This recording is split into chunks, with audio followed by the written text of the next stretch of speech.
Comrade সভাপতি, মঞ্চে আসেন আমাদের পার্টির বিভিন্ন স্তরের নেতৃত্ব, আপনারা যারা উপস্থিত হয়েছেন এই সভায়, আপনাদের মধ্যে যারা বয়োজ্যেষ্ঠ শ্রদ্ধাভাজন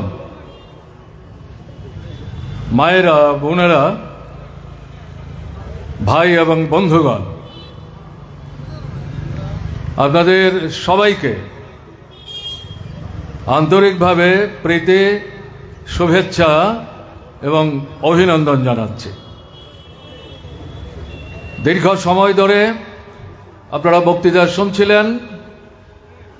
দেশের এবং রাজ্যের সমস্ত বিষয়গুলি প্রায় বলার চেষ্টা হয়েছে। আমি বেশি সময় নিয়ে কথা বলতে চাইছি না।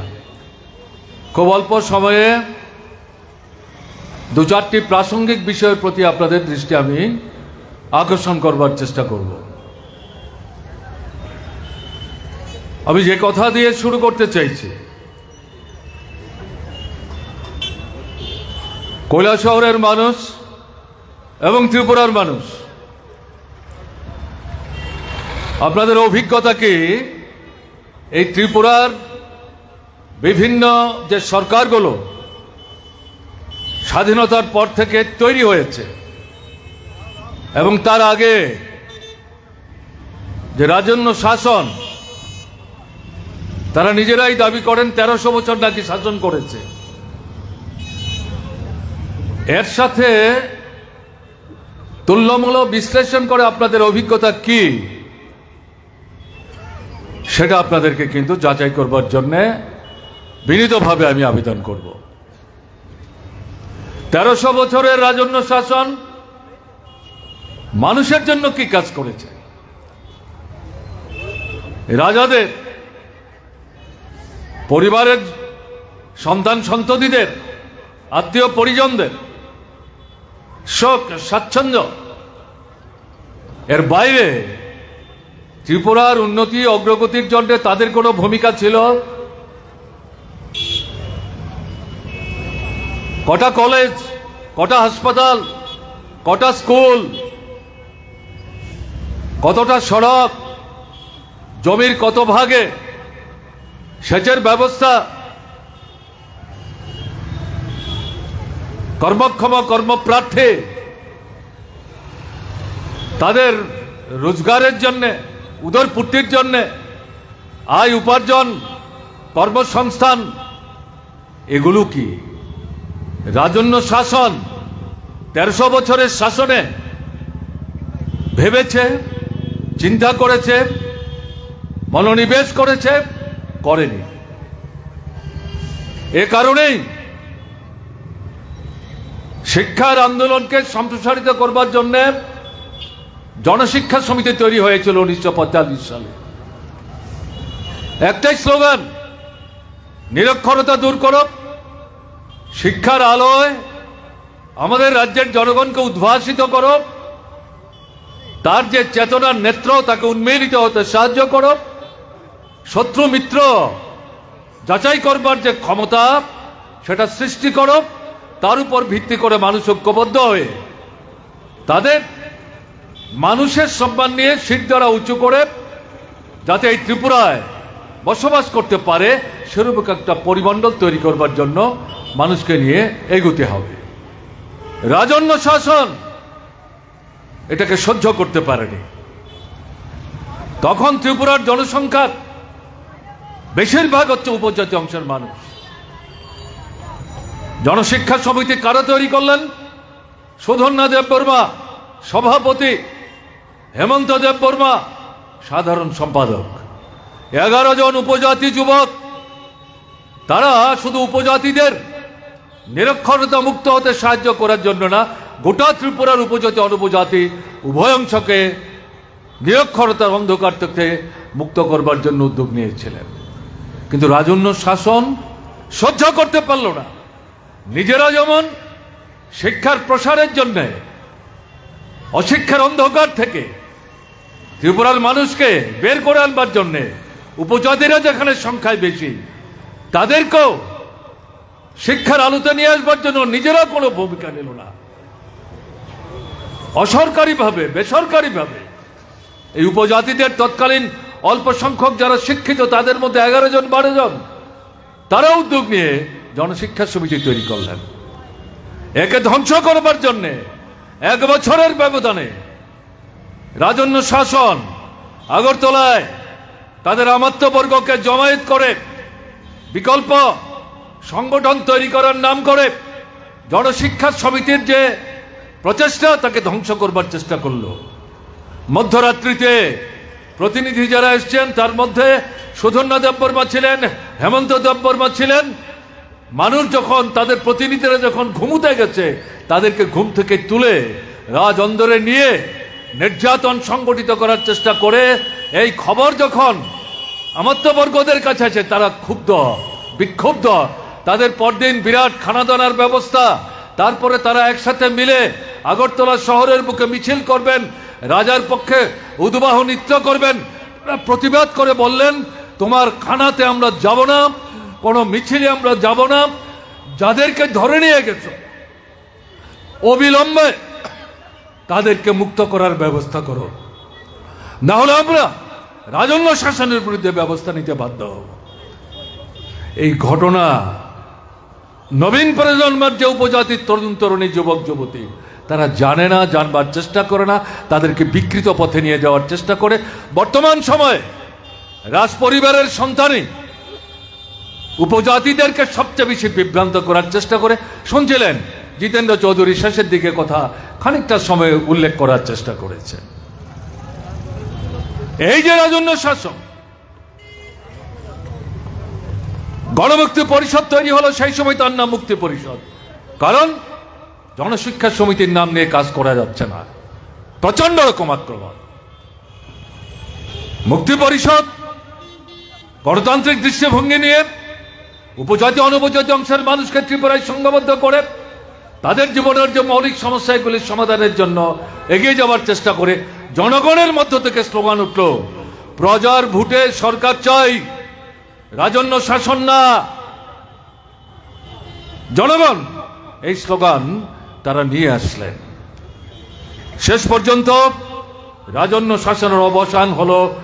এই রাজন্য শাসনের অবসানের ক্ষেত্রে জনশিক্ষা সমিতির আন্দোলন, মুক্তি পরিষদের লড়াই, উপজাতি অনুপজাতি অংশের মানুষের সংঘবদ্ধ লড়াই, এটা কিন্তু রাজন্য শাসন থেকে ত্রিপুরাকে মুক্ত হতে সাহায্য করলো। কিছুই তো করেনি, কাজে কেন তাকে মাথার উপরে চূড়ার উপরে বসিয়ে রাখবে? মানুষই তাদেরকে উচ্ছেদ করেছে। কংগ্রেস শাসন, স্বাধীন ভারতবর্ষ, 30-32 বছর দিল্লিতেও কংগ্রেস, রাজ্যেও কংগ্রেস। স্বাধীন ভারত, নতুন ভারত, ভারতবর্ষের একটা অঙ্গরাজ্য ত্রিপুরা। এই ত্রিপুরাকে আসামের সাথে মিলিয়ে দেওয়ার জন্য অথবা ত্রিপুরার একটা অংশকে ভাগ করে পশ্চিমবাংলার সাথে মিলিয়ে দেওয়ার জন্য এই ত্রিপুরার ভিতরে প্রতিক্রিয়ার শক্তি রাজ অন্দর থেকে রাজ অন্দরের বাইরে তারা সম্মিলিতভাবে ষড়যন্ত্রে লিপ্ত হয়। আবার ত্রিপুরার গণতান্ত্রিক জনগণ, উপজাতি অনুপজাতি, হিন্দু মুসলমান সম্মিলিতভাবে এই যে অপচেষ্টা তার বিরুদ্ধে রুখে দাঁড়ায়। ত্রিপুরা স্বতন্ত্র থাকবে, আলাদা রাজ্য থাকবে, ভারতবর্ষের মধ্যে থাকবে, একে খণ্ডিত করা যাবে না, আসামের সাথে মেলানো যাবে না, পশ্চিমবাংলার সাথে তাকে মেলানো যাবে না। যত ছোটই হোক, আমাদের যে নিজস্ব অস্তিত্ব, তার সাথে যে আমাদের সংস্কৃতি, একে আমাদের রক্ষা করতে হবে। এই লড়াই কংগ্রেস সরকার, সচিন্দ্রলাল সিংহ মুখ্যমন্ত্রী, তাদের মন্ত্রিসভা কোন সার্বিক ত্রিপুরার উন্নয়নের জন্য পরিকল্পনা নাই। রাস্তাঘাট, জল, কল, স্কুল, হাসপাতাল, বিদ্যুৎ, সেচ, শিক্ষা, স্বাস্থ্য, জনগণের জীবনযাত্রার মান উন্নয়ন রাজন্য শাসনে যা হলো না, যার বিরুদ্ধে লড়াই করে এই ত্রিপুরায় স্বাধীন ভারতবর্ষের অঙ্গীভূত হয়ে তাকে টুকরো করে ভেঙে খান খান করার চেষ্টাকে প্রতিরোধ করে ত্রিপুরার অস্তিত্ব রক্ষা করলো। তার মধ্যে কেন্দ্রে কংগ্রেস, তোমরাও রাজ্যে কংগ্রেস, সচিন্দ্রলাল সিংহ মুখ্যমন্ত্রী, কেন সার্বিক পরিকল্পনা নিয়ে ত্রিপুরার অগ্রগতির জন্য ভূমিকা নিল না? লড়াই হলো এই লড়াইয়ে 30-32 বছরের ব্যবধানে কংগ্রেসকে পরাস্ত করে বামপন্থী ফ্রন্ট তৈরি করে ত্রিপুরায় নূতন সরকার তৈরি হলো মার্ক্সবাদী কমিউনিস্ট পার্টির নেতৃত্বে বামফ্রন্ট সরকার। 10 বছরের শাসন শুরুর দিন থেকে এই সরকারটার বিরুদ্ধে ষড়যন্ত্র শুরু হয়েছিল, কিন্তু সমস্ত ষড়যন্ত্র মোকাবেলা করে মার্ক্সবাদী কমিউনিস্ট পার্টির নেতৃত্বে বামপন্থী ফ্রন্ট সরকার বিকল্প পথের দিশা শুধু ত্রিপুরা না সারা দেশের সামনে দেখাবার চেষ্টা করল। ভূমিহীন ক্ষেত মজুর তাদেরকে জমির মালিক করলো কোনো পয়সা ছাড়া। যারা নিরক্ষর জন্মগত অধিকার, শিক্ষার অধিকার, সেই অধিকার প্রসারিত করে সারা ত্রিপুরায় শিক্ষার আলো ছড়িয়ে দেওয়ার জন্য যা রাজন্য শাসন করেনি, কংগ্রেস সরকার করেনি, বামপন্থী ফ্রন্ট সরকার সেই উদ্যোগ গ্রহণ করে। উপজাতি অংশের জনগণ স্বশাসনের দাবি করেছে, রাজ্য থেকে আলাদা হয়ে না, উপজাতি অধ্যুষিত এলাকা নিয়ে। সেই জায়গায় বামপন্থী ফ্রন্ট সরকার সিদ্ধান্ত নিল ত্রিপুরায় উপজাতি অধ্যুষিত এলাকায় স্বয়ং শাসনের জন্য সেখানে প্রতিষ্ঠান তৈরি হবে। ভোট ডাকল, সেই ভোট বানচাল করবার জন্য কংগ্রেসের মস্তিষ্ক প্রসূত রাজ অন্দরের সহযোগিতায় 1967 সালে যে উপজাতি যুব সমিতি তৈরি হল, তারা মহারানী বিভু দেবীকে তাদের সম্মেলনে উপস্থিত রেখে তৈদুতে সেখান থেকে স্লোগান দিল, উপজাতি এলাকা স্বশাসিত জেলা পরিষদের 7ম তফসিল মোতাবেক নির্বাচন করা যাবে না যতক্ষণ পর্যন্ত 1949-এর 15 অক্টোবরের পরে যারা ত্রিপুরা এসছে, অর্থাৎ তাদের অধিকাংশ অংশ অনুপজাতি অংশের মানুষ, বাঙালি অংশের মানুষ, তাদেরকে ত্রিপুরা থেকে উচ্ছেদ করা হচ্ছে, ততক্ষণ ত্রিপুরায় নির্বাচন করা যাবে না। সেই সম্মেলনে কে উপস্থিত? বিভু দেবী। সেখান থেকে হাত কেটে রক্ত বের করে কপালে টিপ দিয়ে টিএনভিল তৈরি হলো, ত্রিপুরার সীমান্ত অতিক্রম করে বাংলাদেশে গেল, স্লোগান দিয়ে গেল, বামপন্থী ফ্রন্ট সরকারকে ত্রিপুরা থেকে উচ্ছেদ না করা পর্যন্ত আজকে যে হাতে অস্ত্র নেওয়ার শপথ দিলাম, সেই অস্ত্র মাটিতে ফেলবো না। বুঝতে পারছেন? এই ইতিহাস নবীন প্রজন্ম এখনো জানে না, তাদের কাছে নিয়ে যেতে হবে। ওখান থেকে তারা স্লোগান দিল 7 দিন ত্রিপুরার বাজার বয়কট। বামফ্রন্ট সরকার যখন উদ্যোগ নিচ্ছে উপজাতি অধ্যুষিত এলাকায় স্বশাসিত জেলা পরিষদ তৈরি করবার জন্যে, তারা তখন স্লোগান দিচ্ছে 7 দিন বাজার বয়কট। এই বাজার বয়কটের নাম করে দাঙ্গা বাঁধিয়ে দিল। আমার এখনো মনে আছে, সেই দিন আমি কৈলাসহরে মেয়েদের যে স্কুল, সেই স্কুলে আমাদের ছাত্রদের শিক্ষা শিবির সংগঠিত হচ্ছিল, সেখানে সেই শিবির সংগঠিত করার জন্য আমরা উপস্থিত হয়েছিলাম। বিকেলবেলা খবর আসলো লেম্বু ছড়াতে ছুতুনাটা করে একটা আনারস কাটা নিয়ে সংঘর্ষ, এই সংঘর্ষ থেকে দাঙ্গা ছড়িয়ে পড়ল। এবং মূল লক্ষ্যটা কি? ট্রাইবেল বাঙালির সংঘবদ্ধ প্রচেষ্টার মধ্য দিয়ে এই রাজ্যে মার্ক্সবাদী কমিউনিস্ট পার্টির নেতৃত্বে যে বামফ্রন্ট সরকার তৈরি হয়েছে, এই সরকারটা শুরুর দিন থেকে রাজ্যের সামগ্রিক উন্নয়নের জন্য একটা পরিকল্পনা হাতে নিয়ে গরিব, মধ্যবিত্ত, নিম্নবিত্ত, উপজাতি, অনুপজাতি, তফসিলি, ওবিসি, সংখ্যালঘু তাদের স্বার্থে যখন অগ্রসর হওয়ার চেষ্টা করছে, তারা ভীত, সন্ত্রস্ত। এই সরকারটাকে চলতে দিলে পর তাদের ভবিষ্যৎ অন্ধকার। কাজে যে কোনোভাবেই হোক লন্ডভন্ড করে দাও, সেই লক্ষ্য নিয়ে এই দাঙ্গা তারা সংগঠিত করলেন। 6 মাস 7 মাসের ব্যবধানে বামপন্থী ফ্রন্ট সরকার মাথা নত না করে এই ত্রিপুরার উপজাতি, অনুপজাতি, হিন্দু, মুসলমান তাদের বৃহত্তম অংশকে সংগঠিত করে এই দাঙ্গার শক্তিকে মোকাবেলা কোণঠাসা করে আবার রাজ্যের শান্তি ফিরিয়ে আনে। 7ম তফসিল মোতাবেক জেলা পরিষদের নির্বাচন হয়, জেলা পরিষদ গঠিত হয়। এবং আমাদের রাজ্যে কৃষির উন্নতির জন্য সেচকে সম্প্রসারিত করার চেষ্টা করে, পরিশুদ্ধ পানীয় জলের জন্য সরকার থেকে উদ্যোগ গ্রহণ করে, যোগাযোগ ব্যবস্থা উন্নয়নের জন্য সরকার থেকে উদ্যোগ গ্রহণ করে, বিদ্যুৎ ব্যবস্থা উৎপাদন বাড়াবার জন্য সরকার থেকে উদ্যোগ গ্রহণ করে।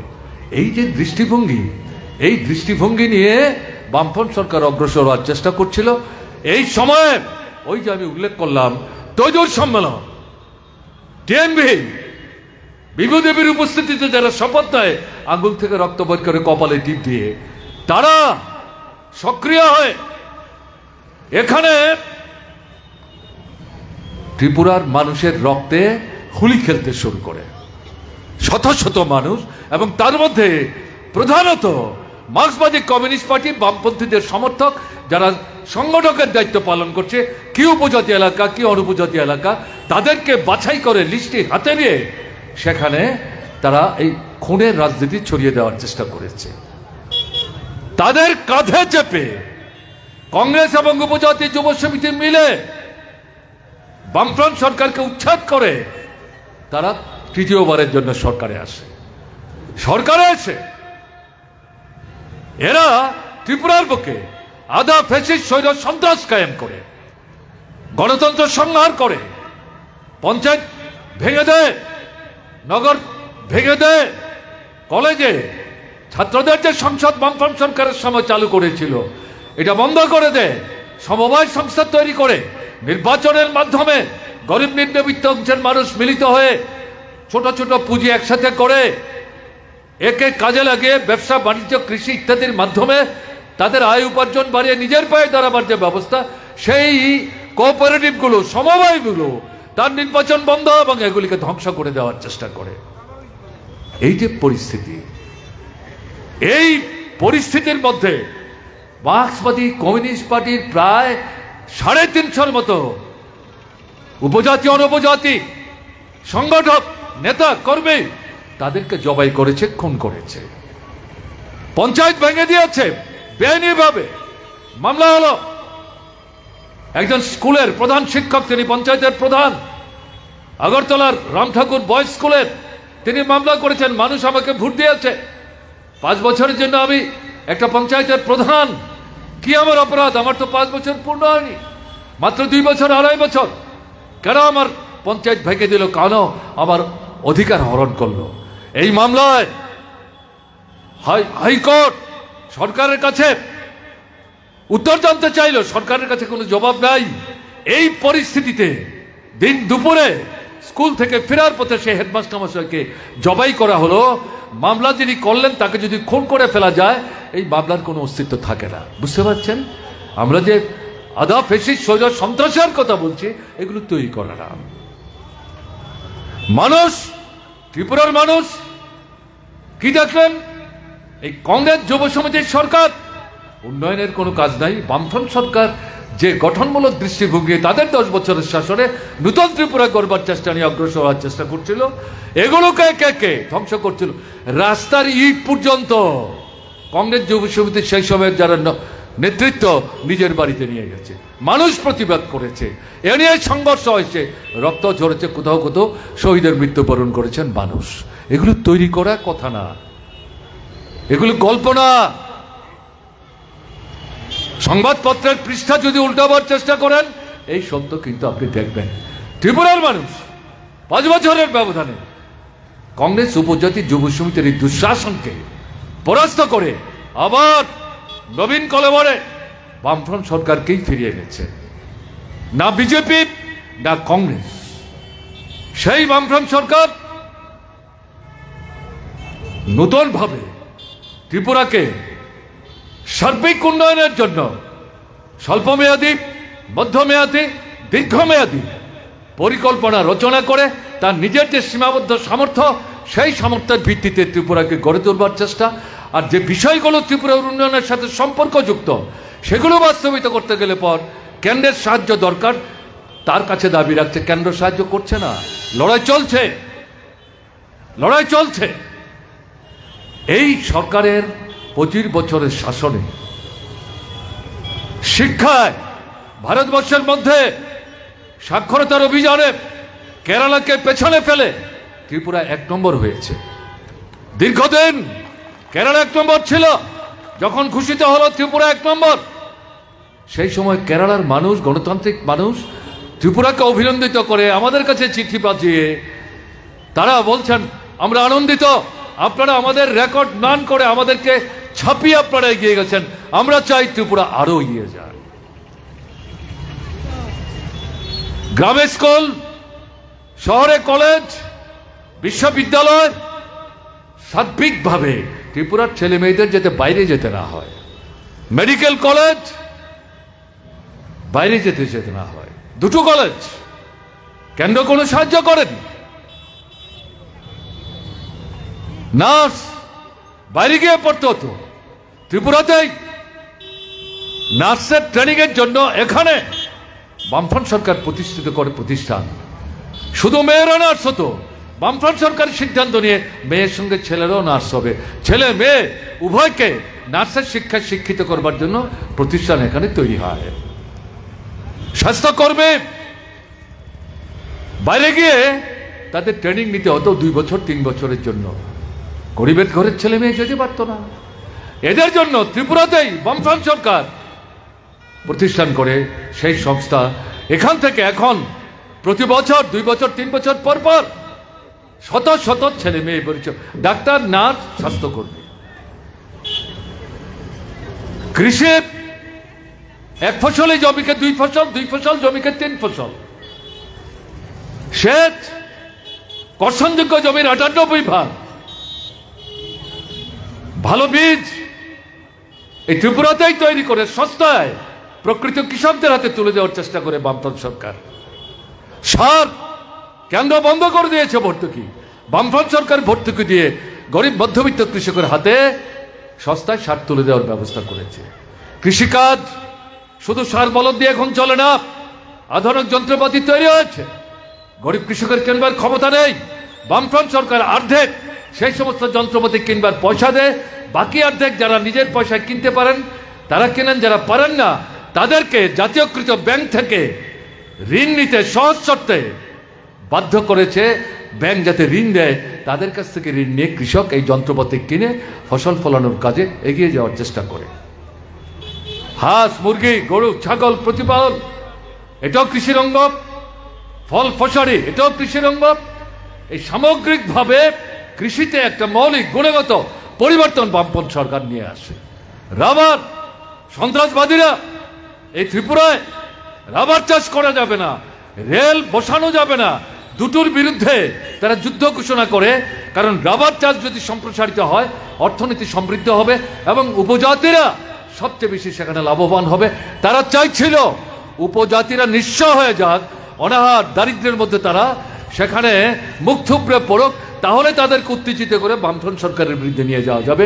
চ্যালেঞ্জ নিয়ে বামফ্রন্ট সরকার তাদের মোকাবেলা করে রাবার চাষ সম্প্রসারণের মধ্য দিয়ে ভারতবর্ষের মধ্যে কেরালার পর দ্বিতীয় রাবার উৎপাদক রাজ্য হিসেবে আজকে ত্রিপুরা প্রতিপন্ন হয়েছে। শুধু রাবার চাষ না, লেটেক্স উৎপাদন না, এই লেটেক্সকে ভিত্তি করে শিল্প।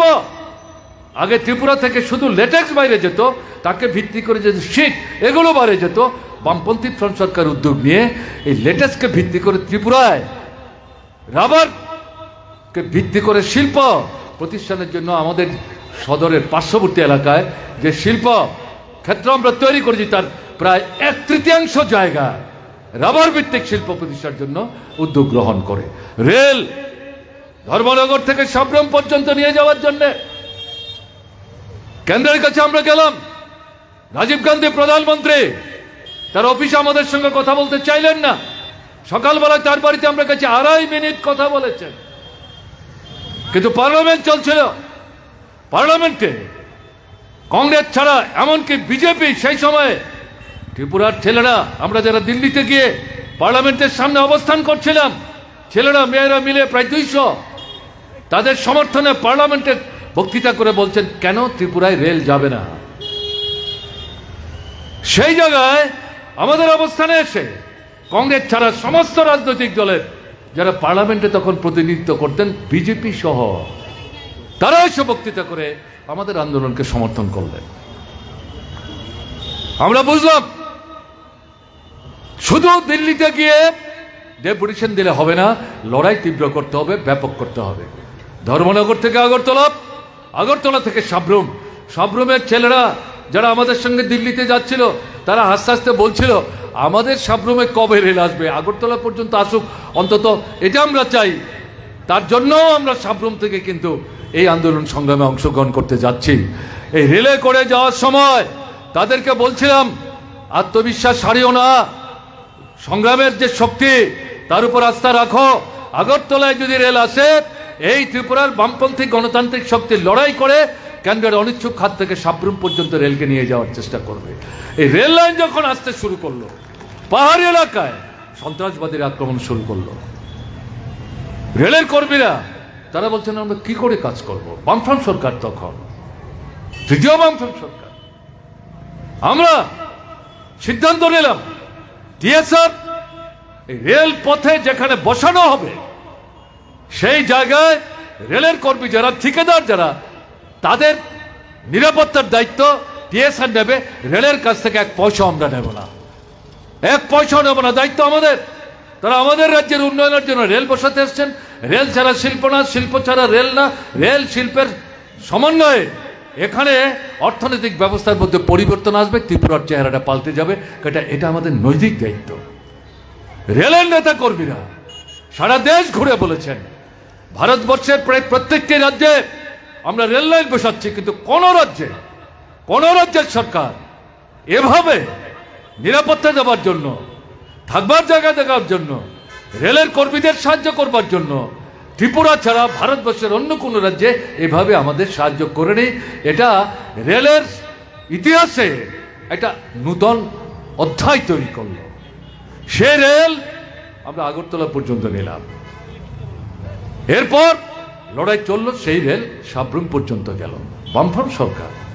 কাজেই এই যে কথাগুলো এখানে বলছি, সামগ্রিকভাবে ত্রিপুরার গণতান্ত্রিক পরিমণ্ডল, পঞ্চায়েতের ভোট, নগরের ভোট, এডিসির ভোট, সমবায়ের ভোট, আবার কলেজে ইউনিভার্সিটি ভোট, কোন স্কুলের ছাত্রদের সংসদের ভোট, এই সমস্ত জিনিসগুলো সেখানে আসলো।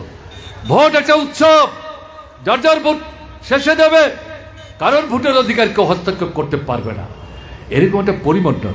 তার সঙ্গে অর্থনৈতিক উন্নয়ন, কৃষি, শিল্প, শিক্ষা, স্বাস্থ্য, এই সমস্ত মিলিয়ে এটা বলা যায় মৌলিক গুণগত পরিবর্তন, নূতন ত্রিপুরা।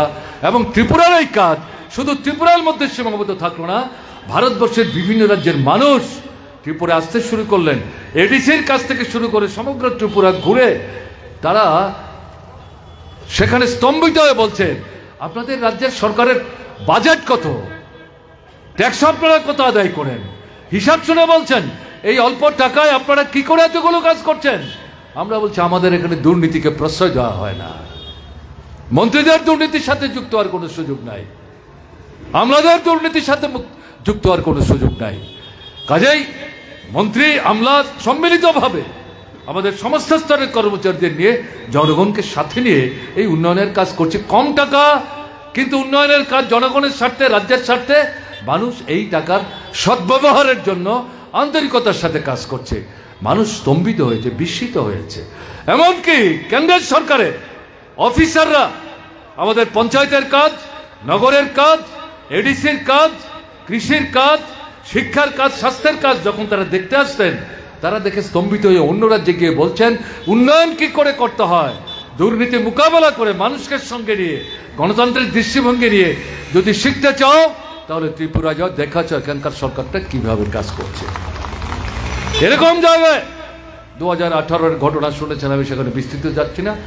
আঙুল তুলবার সাহস পায়নি প্রধানমন্ত্রী নরেন্দ্র মোদী, যে বামফ্রন্ট সরকার দুর্নীতি করছে, উন্নয়ন করেনি, ত্রিপুরাকে অন্ধকারে ডুবিয়ে রেখেছে, তাদের হটাও, আমাদের ভোট দাও, এ কথা বলেনি। কি বলেছেন?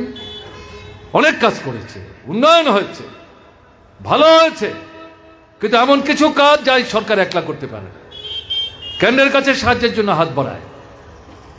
এটা বলে তিনি কিন্তু এটা বলেননি কেন্দ্রের সরকারে বসে থেকে বিজেপি সরকার এমনকি আগের কংগ্রেস সরকারও সাহায্য করেনি, বিজেপি সরকারও যে সাহায্য করছে না, তাতে যে অসুবিধা হচ্ছে এটা বলেননি।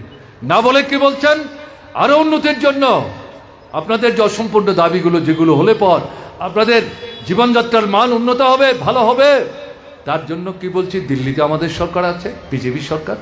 ত্রিপুরাতে দিলেন তো অনেকদিন বামফ্রন্টকে ভোট, সরকার তারা চালালো এক লহমায় 25 বছর, আগের 10 বছর উল্লেখ হয়তো করেননি। একবার আমাদের দিয়ে দেখুন না, কেন্দ্র রাজ্য মিলে গাড়ি একটা, ইঞ্জিন ডাবল, দেখবেন রাতারাতি সমস্ত পরিবর্তন হয়ে যাবে। আর সঙ্গে হচ্ছে প্রলোভনের ফাঁদ। 299টা আমি যাচ্ছি না, যেটা জিতেন চৌধুরী উল্লেখ করেছে, কিন্তু তার মধ্যে বাছাই করে 7 থেকে 8টা বিষয়, তাতে যুবকদেরকে সবচেয়ে বিভ্রান্ত করার চেষ্টা করেছেন, তারপরে সবচেয়ে বিভ্রান্ত করার চেষ্টা করেছেন শিক্ষক, কেরানি, কর্মচারী, গ্রামের গরিব মানুষ। মানুষ প্রলুব্ধ হয়েছে, প্রলোভনের ফাঁদে পা দিয়েছেন। স্লোগানকে চলো পাল্টে, কেন পাল্টাবে? এই যে 7-8টা বিষয়, এগুলো আপনারা জানেন, আমি সময় নিতে চাইছি না, সময় বাঁচাবার জন্য। আমার বলারই মানে খুব একটা আগ্রহ ছিল না, সবার শেষ করার জন্য বলেছিলাম, সভাপতি বাধ্য করেছেন। কিন্তু দাঁড়িয়ে তো আমাকে কিছু বলতে হবে, এই কথাগুলো আপনাদের সামনে আমি তুলছি। এই জায়গাতে এরা সরকারে আসলো, আর 2 মাস বাকি আছে, 7 বছর হবে এই সরকারটা। দিল্লিতেও বিজেপি, রাজ্যও বিজেপি। 5 বছরের মাথায় 23-এর নির্বাচনে 51 থেকে 39 কেন ভোট হলো? আগের নির্বাচনে বিজেপির ভোট ছিল কত? শতকরা 5 ভাগের কম। বামফ্রন্টের ভোট ছিল কত? 52 থেকে 53 ভাগ। কংগ্রেসের ভোট ছিল কত? 40 থেকে 42.5 ভাগ। 18 নির্বাচনে বিজেপির ভোট 51 কি করে হলো? কংগ্রেসের ভোট 42.5 থেকে 40-এ নেমে আসলো মাত্র 2.5 ভাগ। বাকি ভোট কোথায় গেল? এ তো বামফ্রন্টের কাছে আসেনি, বিজেপিকে ভোট দিয়েছে। বামফ্রন্ট সরকার হঠাৎ পলিটিক্যালি, আইডিওলজিক্যালি, প্রোগ্রামেটিক্যালি কোনো দিক থেকেই এদেরকে মোকাবেলা করতে পারছে না, সহ্য করতে পারছে না। হঠাৎ হবে গোপনে গোপনে তাদের একটা অংশ তৃণমূলে গেল, তৃণমূল তুলে দিয়ে বিজেপির সঙ্গে মিলল, আর বাদবাকিরা কংগ্রেসের থেকেই নির্বাচন বাধ্যত হলো, কিন্তু ভোট বিজেপির বাক্সে দিল। এই সরকার তারা তৈরি করলেন। এখন আর মাত্র 2 বছর, মানে 2 মাস বাকি আছে, 7 বছর হবে। বিজেপি, আইপিএফটি এখন যুক্ত হয়েছে তীব্রামতা। এখন আর ডাবল ইঞ্জিন না, এখন ট্রিপল ইঞ্জিনের সরকার চলছে। আপনার জীবনের অভিজ্ঞতা কি? একটা প্রতিশ্রুতি 299 ছাড়ি দেন, এর থেকে যে 7-8টা নিয়ে তাদের নির্বাচনী ইস্তাহারের যে দলিলের প্রথম পৃষ্ঠায় ছেপে দিয়েছে। দেখুন তো, 20 করে চাকরি হচ্ছে, 7 সেন্ট্রাল পে কমিশন হয়েছে, 340 টাকা রেগার মজুরি হয়েছে, 200 দিনের রেগার কাজ হয়েছে, 200 দিন শহরের টুয়েপের কাজ হয়েছে, একটাও হয়, উল্টো হচ্ছে। আমি এগুলো বলে সময় নেব না, আমার আগে জিতেন এগুলি বলবার চেষ্টা করেছে অনেক সময় নিয়ে। আমি শুধু একটু আলোচনায় ঢুকবার জন্য বিষয়টা উল্লেখ করলাম। উল্টো কি হচ্ছে? এরা জানে কিভাবে তারা সরকার এসছে। ত্রিপুরার মানুষ চোখ আছে, কান আছে, প্রলুব্ধ হয়েছিলেন, এটা অপরাধ না। মানুষ ভালো আছেন, ভালো ছিলেন, বামফ্রন্ট সরকারের প্রতি তাদের আস্থা ছিল, আরেকটু ভালো চাইছিলেন, যে কাজগুলো হলে পরে তাদের আরো ভালো হয়। এগুলো কেন্দ্র যদি এই সরকার থেকে সাহায্য করে সুবিধা হবে, কাজে কেন্দ্রে তারা, রাজ্যে তারা যদি হয় দেখে নেই একবার ভোট দিয়ে। এখন মানুষের অভিজ্ঞতা কি? 5 বছরের ব্যবধানে ভোট কমল, আসন কমল। তীব্রামথা যদি প্রতারণা না করত, বিজেপির বিরুদ্ধে মুখে মুখোশ লাগিয়ে 19 ভাগ ভোট, 13টা আসন, তারপরও একাংশের ধারণা ছিল না এরা যখন বিজেপির বিরুদ্ধে বলে দাঁড়িয়েছে, বোধহয় ভোটের পর এরা শেষ পর্যন্ত বামপন্থীদের সঙ্গে মিলে মিশে বিজেপি বিরোধী সরকার তৈরি করতে সাহায্য করবে। মানুষের ভুল ভাঙল। আমাদের বামফ্রন্ট, মার্ক্সবাদী কমিউনিস্ট পার্টির নেতৃত্বের কোনো মোহ ছিল না। এখন তো এরা পেটে ঢুকেছে, 2 জন মন্ত্রী হচ্ছে, এডিসি তাদের হাতে 4 বছর হয়ে গেল। লুটের রাজত্ব চলছে। কর্মচারীরা মাস কভার হলে পর 1 তারিখ না 2 তারিখ, 2 তারিখ না 3 তারিখ, 3 তারিখ না 7 তারিখ কবে বেতন পাবে তার নিশ্চয়তা নাই। রাস্তাঘাট, জল, কল, স্কুল, হাসপাতাল, বিদ্যুৎ, সেচ, এই যে বন্যা হলো, ঘর ভারী মাটির সাথে মিশে গেল। আমি এডিসি এলাকার কথা বলছি, 70 থেকে 75% ট্রাইবেল অংশের মানুষ। কোথায় এডিসি? সারা ত্রিপুরার অবস্থা কি? লুটের রাজত্ব চলছে। পয়সা যারা অফিসে গিয়ে ঠিক মতো কাজ করা যায় না। জিনিসের দাম বাড়ছে শুনছিলেন। এটা মোকাবেলা করতে গেলে পর কালোবাজারি বন্ধ করতে হবে, বেআইনি মজুতদারি বন্ধ করতে হবে, কৃত্রিম অভাব সৃষ্টির প্রচেষ্টাকে বন্ধ করতে হবে, 3 গুণ 4 গুণ দাম নেওয়া, মানুষের পকেট কাটা, এটা বন্ধ করতে হবে। সঙ্গে সঙ্গে রেশনিং যে ব্যবস্থা, এটা আরো 3টা 4টা 5টা জিনিস যুক্ত করা। কোথায় যুক্ত করা? আপনার যে সামগ্রী 7 দিনের মধ্যে একবার গেলেই পাওয়ার কথা, 1 মাস ঘুরে এখন পাওয়া যায় না। এটাকেও ধ্বংস করার চেষ্টা। রেগার টাকা কমিয়েছে, রেশন বন্ধ করে দেওয়ার চেষ্টা করছে, সারের ভর্তুকি বন্ধ করেছে, কৃষির উন্নয়নের টাকা বন্ধ করেছে, গ্রামোন্নয়নের টাকা বন্ধ করেছে, কেন্দ্র করেছে, রাজ্য সরকারও করেছে। একই তো, এক জায়গাটা তো পৃথক ফল হবে না। কাজে এই যে পরিস্থিতিটা চলছে, এগুলোর প্রতিফলন হয়েছে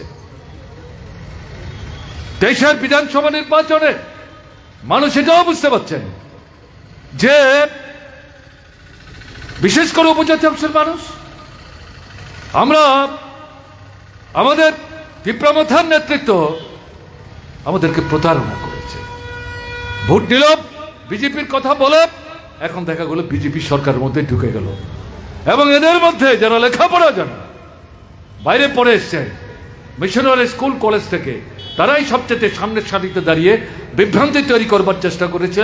বয়স্ক বয়োজ্যেষ্ঠ উপজাতিদের মধ্যে অভিভাবক স্থানীয় যারা দাদু, কাকা, জ্যাঠা, মা, মাসি, দিদি বলে একবার ভোট দাও না, তারাই এখন মাথা তুলে তাদের মুখোমুখি হয়ে কথা বলতে পারছেন না, প্রশ্ন উঠতে শুরু করেছে। তাহলে আমি যে এই কথাগুলি বললাম, কেন বললাম? অভিজ্ঞতাটা কি? রাজন্য শাসন দেখেছে, কংগ্রেসের 30 বছরের শাসন দেখেছে, বামফ্রন্টের 10 বছরের শাসন দেখেছে। সন্ত্রাসবাদীদের কাঁধে চেপে কংগ্রেস টিউজার্সের শাসন দেখেছে। আবার বামফ্রন্টকে আপনারা সরকার এনেছেন, একটানা তার 25 বছরের শাসন দেখেছেন। বামফ্রন্ট সরকার কিন্তু এই দাবি আজও করে না, ত্রিপুরার সব মানুষের সমস্যা আমরা সমাধান করে দিয়ে গেছি। সীমাবদ্ধ সামর্থ্যের মধ্যে একটি পয়সাও আমরা খরচ করার চেষ্টা করেছি চোখ কান খোলা রেখে, যাতে মানুষের স্বার্থে এটাকে খরচ করা যায়, ত্রিপুরার উন্নতির জন্যে যাতে পয়সাটা খরচ করা যায়। আমাদের অনেকে বলতো আপনাদের বিজ্ঞাপনের দুর্বলতা, এত যে ভালো ভালো কাজ করতেন দেশের মানুষ জানে না। বড় বড় জাতীয় পত্রিকা 1 পৃষ্ঠা 2 পৃষ্ঠা বুক করে কেন আপনারা বিজ্ঞাপন দিচ্ছেন না? আমরা হাসতে হাসতে হাত জোর করে বলতাম, আমরা হিসাব করে দেখেছি ওই টাকাটা যদি আমরা বাঁচাতে পারি, বিজ্ঞাপন দেওয়ার টাকা, এই টাকা দিয়ে 4টা 5টা গ্রামের মধ্যে 10টা 15টা জলের কল বসানো যাবে, বিদ্যুতের খুঁটি বসানো যাবে, গ্রামের মধ্যে সেচের লাইন নিয়ে যাওয়া যাবে। আমাদের কাছে বিজ্ঞাপনের চাইতে এটাই ছিল বেশি গুরুত্বপূর্ণ। এই যে পরিস্থিতি এখন, কি এখন হচ্ছে বক্তৃতা, বিজ্ঞাপন, মন্ত্রীদের মুখ, মানুষের করে খাবার নাই, অর্ধাহার, অনাহার, অনাহার মৃত্যু, সন্তান বিক্রি, রাজ্যান্তরিত হচ্ছে এবং বাইরে কাজ করতে গিয়ে বেঘরে মারা যাচ্ছে, মৃতদেহ ফিরিয়ে আনতে পারছে না। এখন শুধু ছেলে না, মেয়েরাও যাচ্ছে ট্রাইবেল এলাকা থেকে। এই জায়গায় দাঁড়িয়ে এই যে 41 বছরের মধ্যে এত বড় বন্যা হলো ত্রিপুরায়।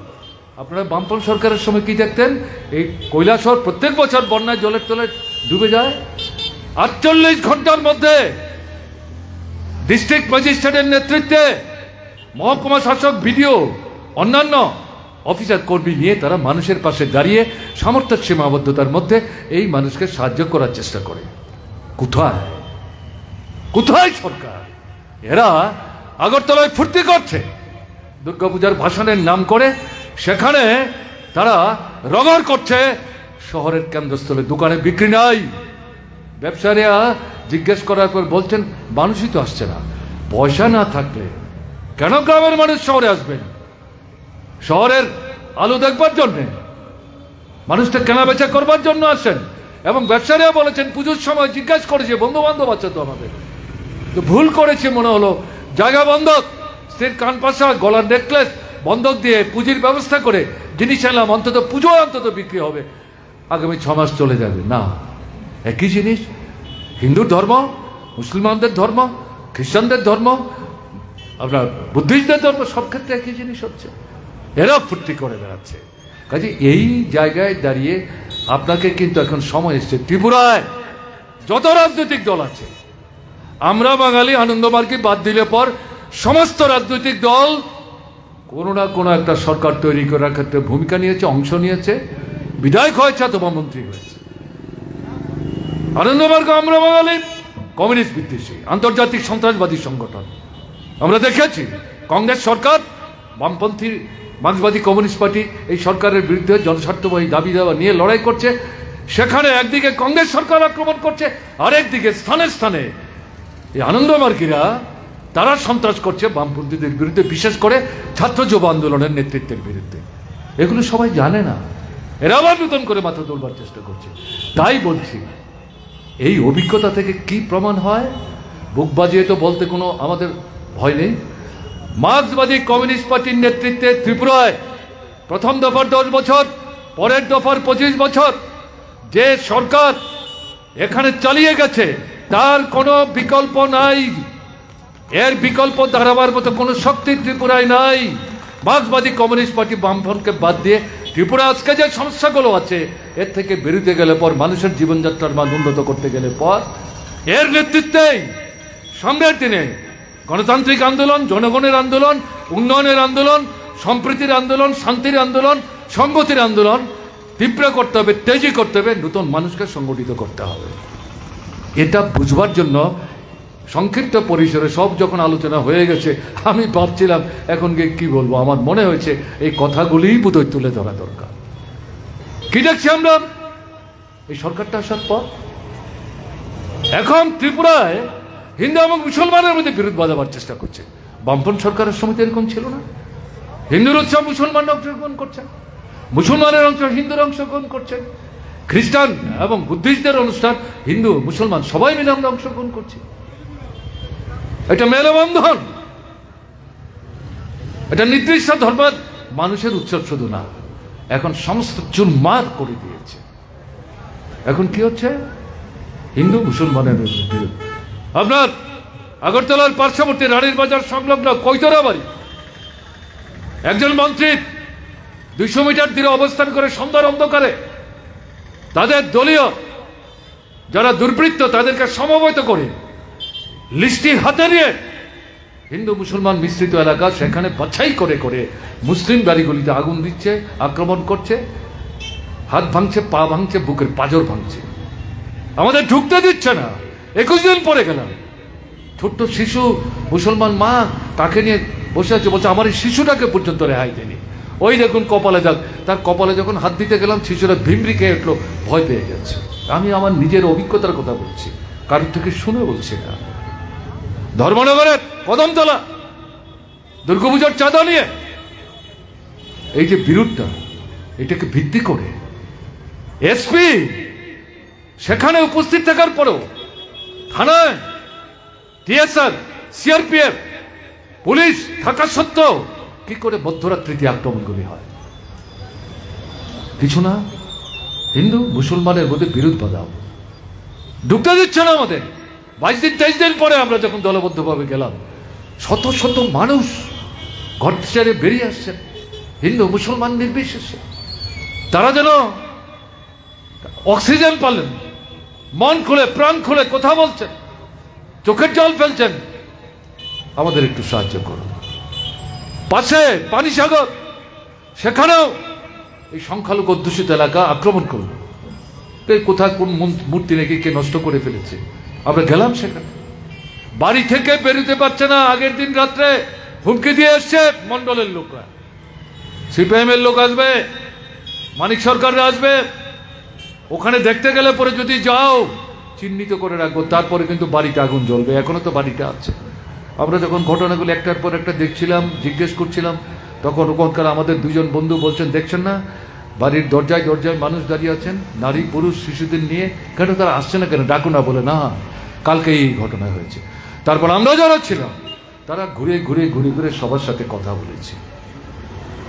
তারা বলছেন যত কিছুই করো আমরা আমাদের এলাকার হিন্দু মুসলমানের সম্প্রীতি শান্তি সুস্থিতি বজায় রাখবো।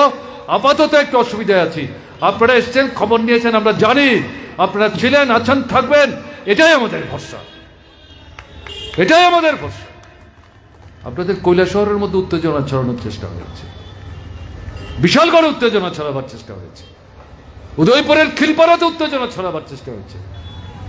সম্প্রীতির পক্ষে যারা হিন্দু মুসলমান নির্বিশেষে তারা প্রতিবাদ করেছেন, প্রতিরোধ করেছেন, যারা দুর্বৃত্ত তাদের বিরুদ্ধে রুখে দাঁড়িয়েছেন। কি চাও তোমরা? রক্ষা করছেন, এটাই ত্রিপুরার ঐতিহ্য। বিশেষ করে এখন কি হচ্ছে, বাংলাদেশের যে ঘটনা ঘটেছে 4 মাস 5 মাস আগে, এর জন্য দায়ী বাংলাদেশের তৎকালীন সরকার।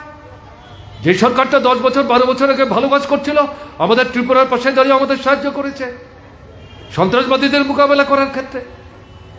বিদ্যুতে এখন ভারতবর্ষের মধ্যে প্রথম 5টা রাজ্যের মধ্যে ত্রিপুরা অন্যতম উদ্বৃত্ত। সেই মেশিন আমেরিকা থেকে এসছে, সমুদ্র পথে বাংলাদেশের উপর দিয়ে। বাংলাদেশ সরকার বলছে ত্রিপুরার জন্য মেশিন নেবে, কোনো বাধা নাই, রাস্তা তৈরি করে দিয়েছে। এগুলি কি করে ভুলে যাব বলুন তো? গান বাজনা, খেলাধুলা, শিক্ষা, সংস্কৃতি, আদান প্রদান, দারুণ একটা পরিবেশ পরিমণ্ডল তৈরি হয়েছে। কিন্তু সেখানে দুর্নীতি শুরু হলো, মানুষ খুব প্রকাশ করতে শুরু করলেন, গণতান্ত্রিক অধিকারের উপর আক্রমণ আসলো। এই যে সর্বশেষ তাদের যে লোক নির্বাচন, তার আগের নির্বাচনে মানুষের ভোটের অধিকার হরণ করেছে। সর্বশেষ যে নির্বাচন, তাতে আরো বেশি করে ভোটের অধিকার হরণ করেছে। মানুষের মধ্যে প্রচন্ড ক্ষোভ। এই জায়গায় আবার ছাত্ররা তাদের দেশের স্বাধীনতা সংগ্রামে যারা অংশগ্রহণ করে শহীদের মৃত্যুবরণ করেছেন, সেই পরিবারের ছেলে মেয়েদের জন্য স্বাধীন বাংলাদেশের রাষ্ট্রপতি শেখ মুজিবুর রহমান চাকরিতে, শিক্ষায়, প্রমোশনে প্রায় 95-97 ভাগ সংরক্ষণের ব্যবস্থা করেছিলেন। 40 বছর পর এই ছেলেরা প্রশ্ন তুলছেন, আর কত চলবে, এটা তুলে নাও, আমাদের তো কাজকর্ম পেতে হবে। এই নিয়ে আন্দোলন, শেখ হাসিনা এই আন্দোলন দমন করার জন্য পুলিশ পল্টন লাগালে 200-র উপর প্রাণ দিল ভ্রুক্ষেপহীনভাবে। সুপ্রিম কোর্ট তাদের মামলা হলো, সুপ্রিম কোর্ট এই রিজার্ভেশন তুলে দিল 3 ভাগ 4 ভাগ রেখে।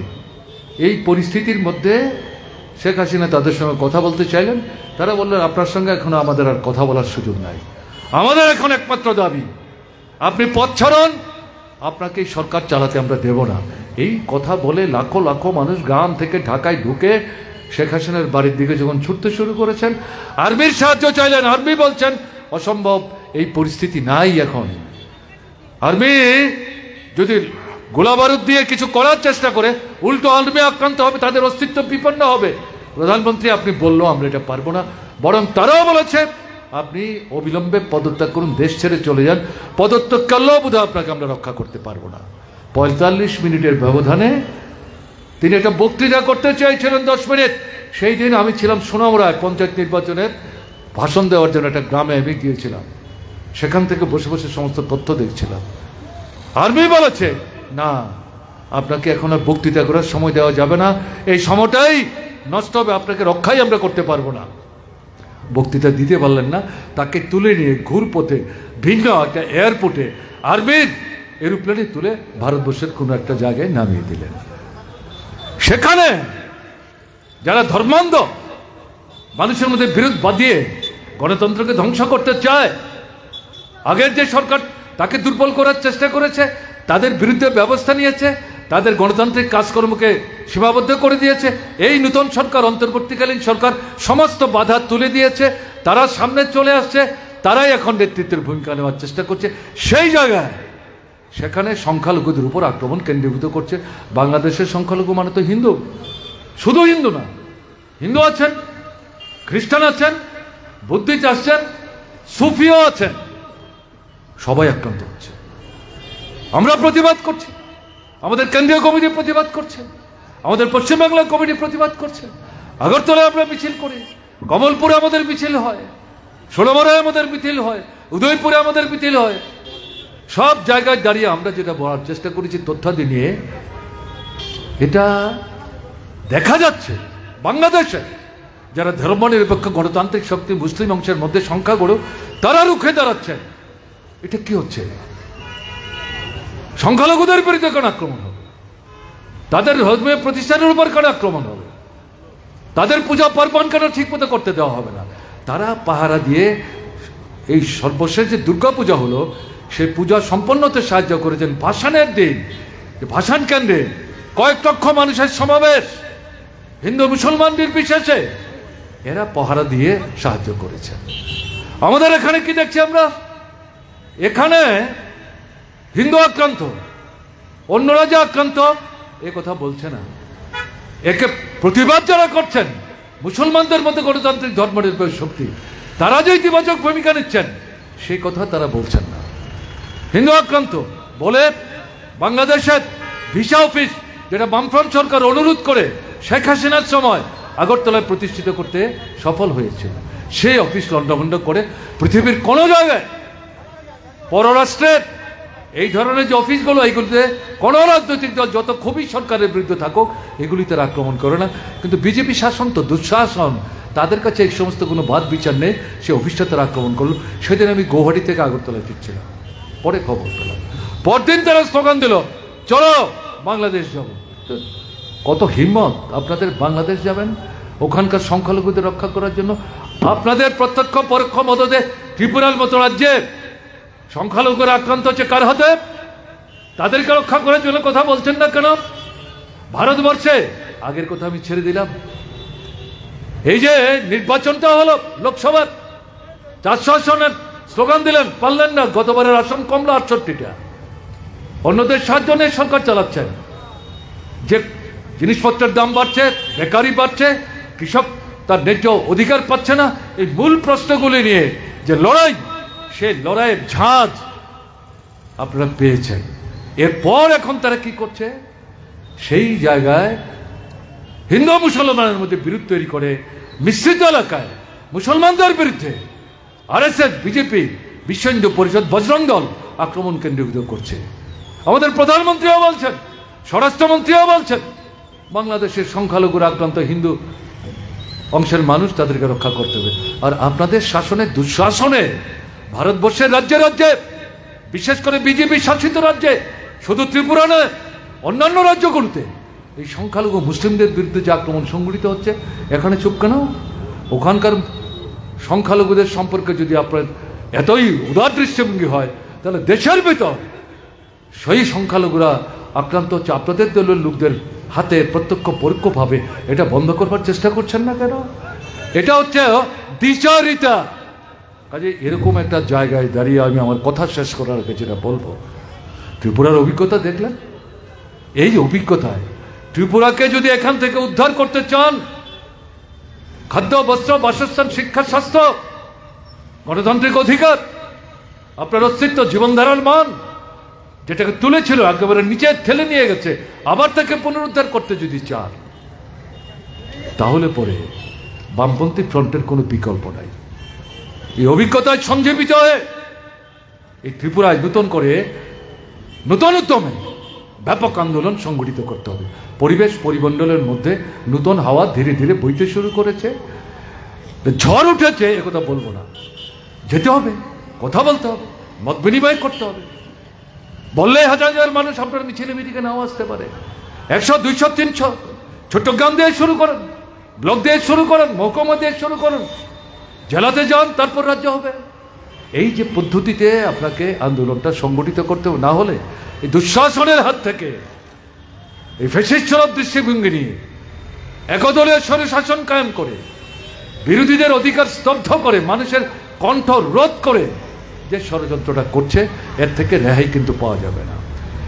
একই সাথে এই আন্দোলন কেন্দ্রে যে বিজেপির নেতৃত্বে যে দুঃশাসন চলছে, একতা সংহতি ধ্বংস করবার জন্য, গণতন্ত্রকে ধ্বংস করবার জন্য, সংবিধানকে ধ্বংস করবার জন্য, একদলীয় স্বৈরশাসন কায়েম করার জন্য, সেটাকেও মোকাবেলা করার যে লড়াই ত্রিপুরায় আপনার এই আন্দোলন, সেই লড়াই জাতীয় ক্ষেত্র কিন্তু শক্তিশালী করবে। এর কোনো বিকল্প নাই, কোনো বিকল্প নাই। উপজাতি অংশের মানুষ যাদেরকে ঠেকিয়ে রাখে বিজেপি সরকারকে বাঁচিয়ে রাখবার সাহায্য করলেন ত্রিপুরা মধ্যা, তাদের মধ্যে ভুল ভাঙতে শুরু করেছে। তারা আমাদের শত্রু না, তাদের সঙ্গে কথা বলতে হবে। শুধু উপজাতিরাই যাবেন, অনুপজাতিরা দূর থেকে দাঁড়িয়ে দাঁড়িয়ে দেখবেন তা না, উপজাতিরাও যাবেন, অনুপজাতিরাও যাবেন, কথা বলবেন, বোঝাবার চেষ্টা করবেন, জয় করবেন। কারণ নেতৃত্ব বিচ্ছিন্ন। আগের কথায় এখন আর উদ্বাহ নৃত্য করে না উপজাতিরা। কাজে এই যে পরিমণ্ডল এখানে তৈরি হচ্ছে, হিন্দু, মুসলমান, বৌদ্ধ, খ্রিস্টান, উপজাতি, অনুপজাতি, ওবিসি, সংখ্যালঘু সবাই মিলিতভাবে এই ত্রিপুরায় সামনের দিনে বৃহত্তর গণতান্ত্রিক জঙ্গি আন্দোলন তৈরি করবার শপথ নিয়ে আপনারা যাবেন। আমাদের যে সম্মেলন হবে 6টা থেকে আরম্ভ হবে, এই সম্মেলনে এই বিষয়গুলো আরো বিস্তৃত পরিসরে কথা বলে কৈলাসহরের জন্য সামনের দিনে কি কর্মসূচি, এই যে আলোচনা তার প্রেক্ষাপটে তারা গ্রহণ করবেন, প্রকাশ করবেন, ঘোষণা করবেন, আপনাদের কাছে আবেদন জানাবেন, আমাদের সহযোগিতা করুন। আপনাদের কাছে আগাম এই সম্মেলন যে আহ্বান আপনাদের কাছে রাখবে, তাতে সাড়া দেওয়ার জন্যে আমি আমাদের পার্টির পক্ষ থেকে অনুরোধ জানিয়ে যাচ্ছি। শুধু একটা বড়সড় অনেকদিন পর এখানে যে সমাবেশ করলেন, এবং এই সমাবেশটা কি রাজনৈতিক সমাবেশ, দেনাপানার সমাবেশ না, এমনকি ভোটের মুখের সমাবেশ না। আপনারা জানেন এটা মার্ক্সবাদী কমিউনিস্ট পার্টির সম্মেলন। এখানে আন্তর্জাতিক রাজনীতি বুঝবা, আন্তর্জাতিক ঘটনায় আমরা যাইনি সময় বাঁচাবার জন্য। দেশের পরিস্থিতি বলবো, ত্রিপুরার পরিস্থিতি বুঝবো, আমাদের কি করা দরকার এটা জেনে নেওয়া, বুঝে নেওয়ার জন্য। এই কারণে বলছি এটা একটা রাজনৈতিক সমাবেশ। তাতে যেভাবে আপনারা এসছেন, আমি তো নিজে অন্তত অনুপ্রাণিত বোধ করছি। তাই আপনাদের উপর ভরসা আছে, বিশ্বাস আছে, আস্থা আছে। তাই এটাই আমাদের ধারণা, সম্মেলন থেকে যে আহ্বান আপনাদের কাছে যাবে, সেই আহ্বানের সাড়া দিয়ে আপনারা কৈলাসহরে নূতন ধারায় গণ আন্দোলন, শ্রেণী আন্দোলন সংগঠিত করবেন। কৈলাসহর জেলা এবং ত্রিপুরার মানুষের দৃষ্টি আকর্ষণ করে তাদেরকে উৎসাহিত, অনুপ্রাণিত করার ক্ষেত্রে আপনারা গুরুত্বপূর্ণ ভূমিকা নেবেন, এই বিশ্বাস ব্যক্ত করে। এতজনের কথা শোনার পরেও আমার বলবার ইচ্ছা ছিল না, তারপরেও আমি তো অনেকক্ষণ বলে ফেললাম, মার্জনা করবেন আমাকে। আপনারা কথা বলতে দিলেন, শুনলেন, তার জন্য আপনাদের সকলের প্রতি আন্তরিকভাবে কৃতজ্ঞতা প্রকাশ করে আমি আমার বলা শেষ করছি। ভালো থাকবেন। আমার নমস্কার।